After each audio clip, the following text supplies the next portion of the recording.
Hi, I'm Trevor Yorke and I write books about period houses and old buildings, using my own drawings and photos to explain the subject rather than pages of monotonous text.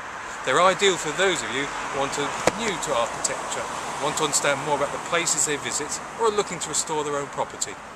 Today I'd like to take a few minutes of your time to show you my new release, Arts and Crafts House Styles, and tell you more about it, take a look inside, and find out where you can buy this and my other books.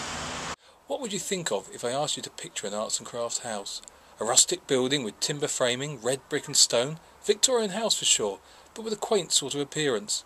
Or perhaps you'll conjure up an image of a famous property you visited, like Red House, Standon or Blackwell. Few of us, however, will think of dynamic modern buildings with revolutionary designed interiors. The leading arts and crafts architects, men like Voysey, Webb, Lutyens and Mackintosh, took traditional types of building and reinterpreted them, creating new forms in which the bright and airy rooms within help to determine the shape of the exterior. Take away that timber framing and quaint windows and you have an inventive and modern house.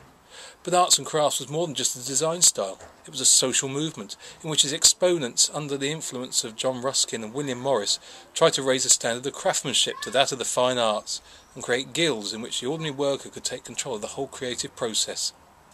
My new book, Arts and Craft House Styles, sets out to empower the reader to be able to recognise and better appreciate these houses and to see how the interiors finally appeared.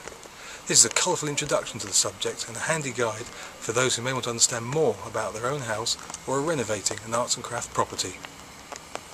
It's divided into 5 chapters, the first explaining the background to this movement, the second describes the finest house in the style and gives a brief biography of the leading architects with examples of their work.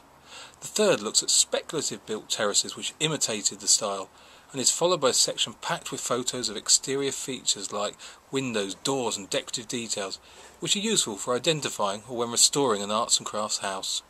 Finally we go inside and look at the rooms and the types of furnishings and decoration used.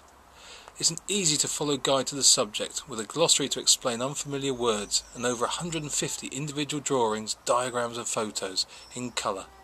This is all fitted into a handy A5 size book which can squeeze into a large pocket, and best of all, it only costs $6.99. It is available through all good bookshops, garden centres and online retailers like Amazon.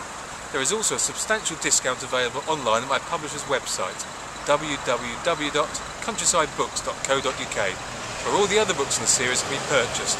For more information, visit www.trevoryorke.co.uk. But thank you for watching.